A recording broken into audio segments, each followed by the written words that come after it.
1945, el mundo sale de la guerra más cruenta que la historia de la humanidad haya atravesado. Entre 70 y 85 millones de muertos, cientos de miles de ciudades destruidas, la economía completamente pauperizada. Ante esta situación, los estados que quedaron en pie decidieron reformular el sistema internacional, generar una nueva arquitectura, un nuevo andamiaje. Para esto crearon instituciones u organizaciones como la Organización de Naciones Unidas, el Fondo Monetario Internacional, el Banco Mundial, y lo que nos interesa hoy a nosotros. En 1948 se crea la Organización Mundial de la Salud. Esta organización, o este organismo en realidad, no se crea por un accidente o simplemente por una ocurrencia burocrática. Se crea fundamentalmente porque se entendía que las epidemias y las enfermedades no reconocen de fronteras. Y un país, por más poderoso que sea, no le iba a poder hacer frente solo a una pandemia o a una epidemia. ¿Cómo nos encontramos hoy, 78 años después de que haya sido creada la Organización Mundial de la Salud? Bueno, quizás estamos en el momento más crítico. Vamos a ver dos noticias que ilustran exactamente esto que está pasando, esta situación que está atravesando el mundo y que quizás hoy todavía no la estamos viendo. Ya nos pasó una vez. ¿Nos podrá volver a pasar de vuelta? La primera es que en la República Democrática del Congo el virus del ébola sigue activo. Hay un brote que hace meses no se puede controlar. Para colmo de males, es en una región del mundo donde el sistema de salud está totalmente destruido por décadas de guerra civil. La segunda noticia es que en Argentina y en Chile se dispararon las alarmas por un brote de antivirus, un virus que se transmite por roedores, que todavía no tiene vacunas, que tiene una alta tasa de mortalidad y que para colmo, en esta cepa particular, que es la cepa Andes, ya se han documentado casos de contagio de persona a persona. Vemos dos noticias, dos regiones del mundo diferentes y dos virus absolutamente distintos. ¿Qué es lo que tienen en común? Que el sistema sanitario global que debería contenerlos está totalmente fracturado. Hoy en Tablero Global vamos a hablar de esto. ¿Qué es una crisis sanitaria? ¿Quiénes son los actores que deberían responder ante estas situaciones? ¿Qué está pasando adentro de la Organización Mundial de la Salud? ¿Y por qué todo esto no debería preocuparle solamente a médicos o a epidemiólogos, sino a todos los que queremos entender un poquitito este mundo en el que vivimos? Empecemos por los casos concretos. Buenos días, buenas tardes, buenas noches. Bienvenidos a Tablero Global. Antes de seguir con el video, necesitamos pedirte un favor. Si te gustan los temas de geopolítica, si te gustan los temas de actualidad, si te gustan cómo hacemos los videos con Mauro y las entrevistas que empezamos a realizar, necesitamos que te suscribas, que le des me gusta, que comentes cada uno de los videos y los contenidos que subimos. De esa forma, el algoritmo cada vez nos va a recomendar a más personas y este contenido va a poder llegar a mayor cantidad de gente. Bueno, nada, solamente eso. De vuelta, suscríbete, dale me gusta y comenta. Ahora sí, seguimos con el contenido. El 1 de abril del 2026 zarpa desde las costas de Ushuaia el crucero MV Ondius, un crucero que se dirigía rumbo a la Antártida con 150 personas a bordo. Lo que nadie sospechaba es que adentro del buque podía darse un brote epidemiológico. Bueno, la cuestión es que a los 10 días de haber zarpado, un pasajero de 70 años muere adentro del buque. En principio lo aducieron a causas naturales, pero nadie sabía que este mismo pasajero había estado en diferentes zonas rurales de Sudamérica haciendo avistaje de aves. En estas zonas que él estuvo, está circulando la cepa Andes del antivirus. Una cepa que, como ya les expliqué antes, está documentado que se puede transmitir de persona a persona. En un espacio cerrado, durante una estancia y una convivencia prolongada, se dieron las condiciones ideales para que el virus se esparciera. Entre el 24 y el 28 de abril se comienzan a reportar nuevos casos adentro del barco. Entre ellas, la esposa del pasajero que había fallecido. Como en ese momento el MV Ondius se encontraba navegando cerca de las costas de Santa Elena, la pasajera es descendida y llevada a un hospital en Sudáfrica. A los días termina muriendo. Mientras tanto, el barco sigue navegando rumbo a las costas de Cabo Verde, donde intentan hacer descender a los pasajeros, pero el gobierno de Cabo Verde se niega a recibirlos, diciendo que no se podía hacer cargo de esa situación. Entonces, la OMS comienza a generar negociaciones con España para que los pasajeros puedan descender en la isla de Tenerife. En todo este lapso de tiempo, más pasajeros se siguieron infectando adentro del barco. Finalmente, el día 10 de mayo, los pasajeros terminan descendiendo en la isla de Tenerife. Ahora, fijémonos como un virus que sale de la Patagonia, sin pasaporte, sin control migratorio, termina llegando a 3 continentes diferentes en menos de un mes y medio. El ébola en el Congo nos cuenta otra historia, quizás bastante más compleja. Es el 10º brote de esta enfermedad que el país atraviesa desde el año 1976. Y siempre y en cada una de estas apariciones necesita la ayuda internacional. ¿Por qué? Porque, como les decía al principio, llevan décadas de guerra civil, que destruyeron absolutamente toda la infraestructura sanitaria. Y por otro lado, hay diferentes grupos armados que controlan determinados territorios, y los médicos no pueden ingresar a esos lugares. Finalmente nos encontramos con décadas de colonialismo y violencia estatal. Esto hace que las comunidades locales le tengan un poco de temor a las autoridades sanitarias. Vemos dos brotes, dos geografías diferentes. Sin embargo, hay una misma lección que tiene que ver con que las enfermedades no son solamente un problema en términos de biología, son un espejo del estado del mundo en el que vivimos. Para entender este espejo necesitamos un concepto que parece técnico, pero que es profundamente político y necesario para entender de qué estamos hablando: la seguridad sanitaria. ¿Qué es la seguridad sanitaria? En su definición más clásica, la seguridad sanitaria tiene que ver con la capacidad que tienen los estados, o en este caso, la comunidad internacional, para prevenir o resolver problemas que tengan que ver con la salud pública. Sin embargo, este concepto ha ido mutando y en los últimos 20 años cambió radicalmente. Antes, todo lo que tenía que ver con la seguridad sanitaria se encontraba obviamente dentro de los ministerios de salud. Bueno, ahora todo lo que tiene que ver con la seguridad sanitaria de las grandes potencias se encuentra dentro de los ministerios de defensa. ¿Por qué cambió esto? ¿Por qué se hizo ese salto? Bueno, pensemos que el COVID-19 barrió con todo lo que conocíamos. Un virus nos demostró que puede cortar el comercio global, que puede generar tensiones geopolíticas, que puede modificar estructuras de los estados de forma radical, que puede hacer cambios políticos terribles dentro de cada uno de los estados y dentro del sistema internacional, y que el sistema internacional no estaba preparado para responder a una situación como esta. Entonces, detectar un brote a tiempo, compartir información de un patógeno, movilizar vacunas en horas y no en meses, no tiene que ver ya con humanitarismo, tiene que ver con geopolítica pura. Y acá quizás está el problema. Si la salud pasa de los ministerios de salud a lo que tiene que ver con la seguridad nacional, cada estado va a calcular cuánta información comparte con cada uno. Se rompe la lógica de cooperación que existía desde 1948, cuando fue creada la Organización Mundial de la Salud, y se pasa a una lógica de competencia. Y esto es lo que vemos ahora: un mundo interconectado en su movimiento, pero desigual en su capacidad de respuesta. Hay algo ilusorio por parte de los gobiernos de los países centrales, que es creer que una epidemia en un punto del planeta no los va a afectar a ellos directamente. Hoy, más de 4.000 millones de personas vuelan todos los años en aviones comerciales. Millones y millones de contenedores se mueven todos los días de un punto al otro del planeta. Las migraciones, tanto forzadas como voluntarias, son las más importantes desde la Segunda Guerra Mundial. Un virus en una aldea rural en Asia puede estar trasladándose de un lugar a otro antes de que la primera alarma suene en las oficinas de los ministerios de salud de cada uno de los estados. Si no, fijémonos lo que pasó con el MV Ondius. No hace falta un vuelo comercial, no hace falta migraciones masivas, hace falta solamente una persona contagiada que se suba a un barco para que finalmente en menos de 30 días un virus se traslade de América a Europa y a África. Y ahora viene quizás la paradoja más cruel de todo este sistema. Este mundo que está tan interconectado es profundamente desigual en su capacidad de dar respuesta. Los países ricos tienen laboratorios, vacunas, reservas de medicamentos, una gran infraestructura hospitalaria. Sin embargo, los países pobres dependen prácticamente exclusivamente de la cooperación internacional. Algo que vamos a ver en un poquito más adelante se puede cortar con la firma de un decreto ejecutivo. El COVID-19 dejó al descubierto estas desigualdades de las que estamos hablando. Deberíamos haber aprendido algún tipo de lección.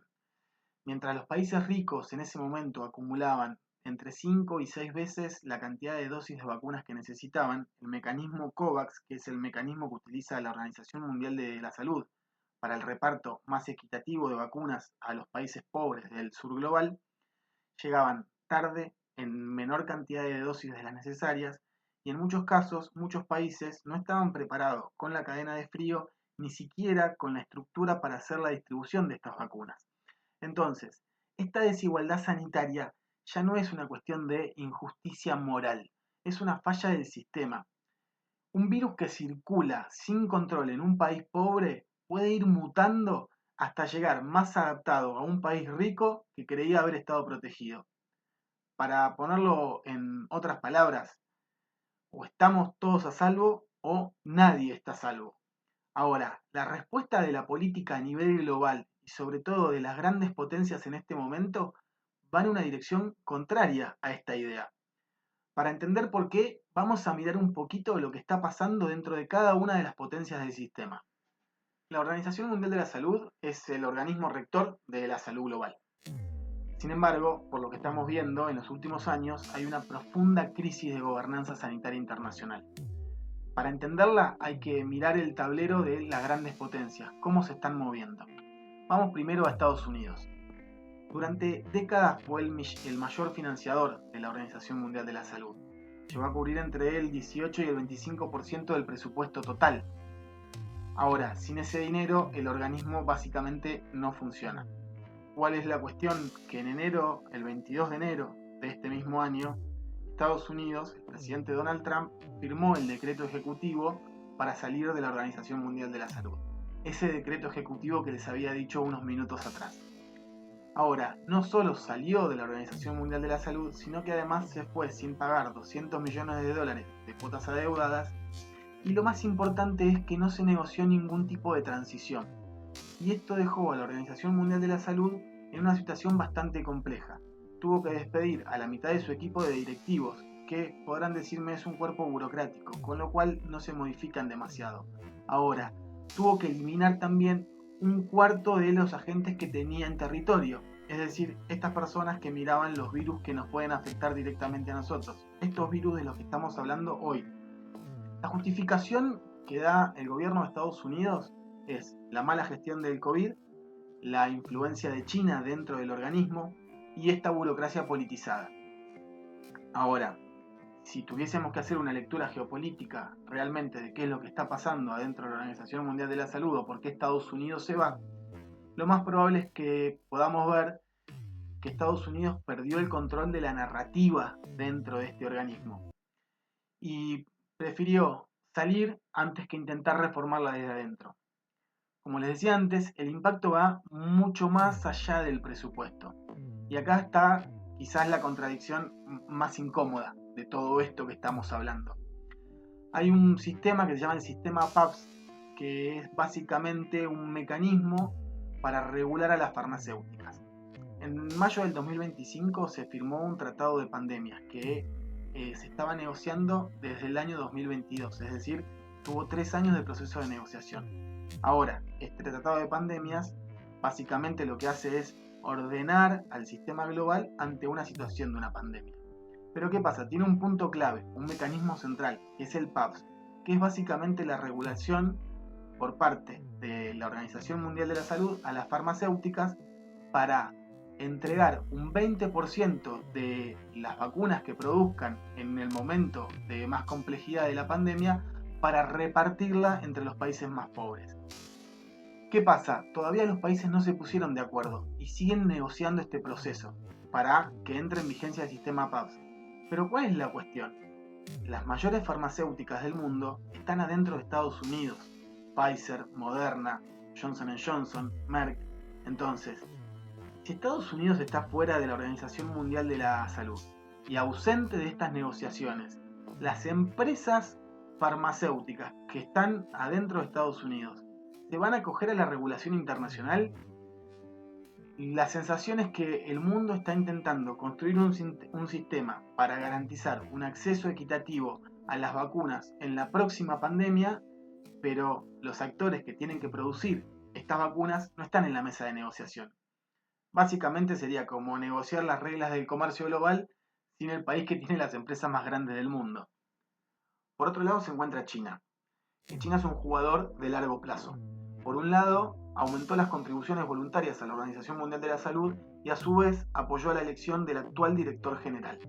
Cuando Estados Unidos se retiró de la organización, China decididamente quiso ocupar ese lugar de influencia y de recursos que Estados Unidos había dejado vacante. Pero hay un problema.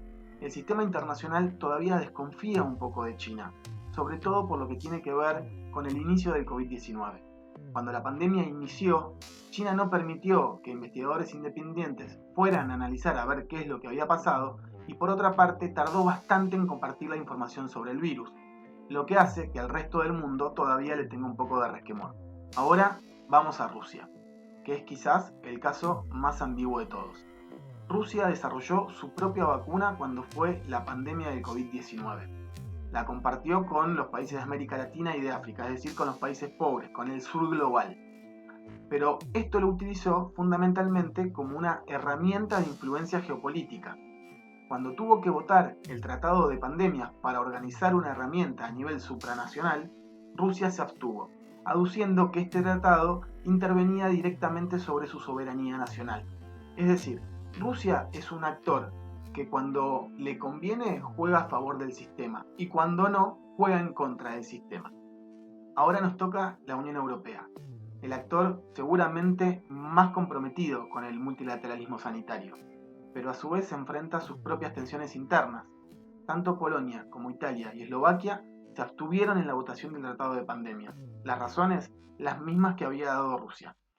El debate sobre soberanía sanitaria versus coordinación supranacional no está cerrado ni siquiera dentro de la propia Europa. Y lo paradójico es que Europa es el actor que más quiere que el sistema funcione, pero a su vez el que menos puede garantizarlo. Vamos a sumar un caso más, que me parece muy instructivo y además es el menos analizado de todos. Vamos a hablar de la India. India es la democracia más poblada del mundo. Es una de las economías de mayor crecimiento. Y para lo que a nosotros nos interesa hoy en términos de salud, es el mayor productor de vacunas genéricas a escala mundial. Y de hecho es el mayor proveedor para los países en vías de desarrollo. Pero India también encierra un problema que tiene que ver con su propia sanidad. Cientos de millones de personas que viven en la India no tienen acceso a agua potable. Los índices de malnutrición infantil de la India son uno de los peores del planeta. Y por otro lado, la tuberculosis, una enfermedad que creíamos prácticamente extinta, ha brotado con nuevas cepas, que además son resistentes a los antibióticos. De alguna manera, India es el retrato más fiel del sistema sanitario global. Es un gigante con una capacidad industrial para producir millones de medicamentos, pero con una desigualdad interna tan brutal que ni siquiera puede abastecer a sus propios ciudadanos. En lo que es el tablero geopolítico, India está jugando cada vez más sola. Salió de lo que era la dependencia de los Estados Unidos, pero no cayó en la órbita de China. En los foros de salud internacional o global, India empieza a liderar lo que es el sistema del sur global, lo que nos lleva a una pregunta que es inevitable. ¿En qué estado se encuentra el sistema formal que supuestamente coordina todas estas potencias? Empecemos con el Reglamento Sanitario Internacional, el RSI. Básicamente este es el único instrumento jurídicamente vinculante que tiene el sistema sanitario global. La línea general es que obliga a los estados a reportar brotes epidemiológicos y a mantener capacidades mínimas de vigilancia sobre sus propios territorios. Este reglamento fue reformado en el año 2024 y se estableció por primera vez qué significaba y qué debería hacerse ante una emergencia pandémica. Claramente fue reformado por los brotes de COVID-19 del año 2019 y 2020. Pero el Reglamento Sanitario Internacional y cualquiera de sus reformas tiene un problema que no pueden resolverse desde adentro, porque básicamente no tiene mecanismos reales de sanción. Entonces, si un país demora en reportar un brote, como efectivamente ocurrió, nadie lo va a poder obligar. Entonces, el sistema sigue dependiendo de la buena fe de los estados. Por otra parte, está el Tratado de Pandemias, que fue aprobado en mayo del 2025, pero que todavía no puede entrar en vigor porque le falta la pieza central, que es el PAPS, el mecanismo para regular el intercambio de patógenos y la distribución de los beneficios derivados. En criollo, que los países le entreguen a las farmacéuticas la información en tiempo real de virus epidemiológicos que se estén desarrollando y que las farmacéuticas, una vez desarrolladas las vacunas por la información que los países aportaron, deriven el 20% de su producción de forma gratuita. ¿Cómo van estas negociaciones? Bueno, hace poquitos días el plazo fue nuevamente postergado para el año 2027. Y no nos olvidemos que Estados Unidos, donde están las farmacéuticas que producen la mayor cantidad de vacunas, está fuera de la Organización Mundial de la Salud. Graciela Arroyo Pichardo desarrolló el paradigma de la complejidad de las relaciones internacionales, del sistema internacional. Básicamente el planteo es que en este mundo actual no podemos mirar a los problemas solamente desde una arista, es decir, no podemos pensar en la crisis sanitaria solamente en términos sanitarios, sino que para poder resolver una determinada situación tenemos que pensar, por ejemplo, qué es lo que pasa con la economía, qué es lo que pasa con la producción, qué pasa con el movimiento de las personas, cómo reaccionan los estados, cómo reaccionan los organismos internacionales, cómo reaccionan las empresas multinacionales, las farmacéuticas, por ejemplo. Entonces acá se da una tensión que atraviesa absolutamente todo. Definitivamente vivimos en un mundo que se volvió global en la economía, en lo que tiene que ver con el movimiento de personas y en las cadenas de producción, pero que en términos reales sigue siendo profundamente westfaliano, es decir, que sigue estando organizado en torno a estados soberanos, y cuando estos estados sienten que sus intereses están en juego, obviamente van a priorizar lo propio. Y estas tensiones no son nuevas. El tema es que acá hay una cuestión que tiene que ver con la biología, que como dijimos al principio del video, la biología no respeta de fronteras. Y cuando los sistemas de gobernanza de alguna manera se debilitan, como vemos que está pasando, y los grandes actores se retiran de los organismos multilaterales, como por ejemplo pasó con Estados Unidos en la Organización Mundial de la Salud, y el financiamiento que sostiene este tipo de organizaciones se corta y las negociaciones se prorrogan año tras año, la pregunta no termina siendo si va a haber otra pandemia. La pregunta que nos tenemos que hacer es si vamos a estar en condiciones de responder cuando efectivamente llegue. El antivirus sigue circulando, el ébola sigue activo. Para el sistema sanitario global podríamos decir adiós interdependencia, bienvenido realismo. Buenos días, buenas tardes, buenas noches.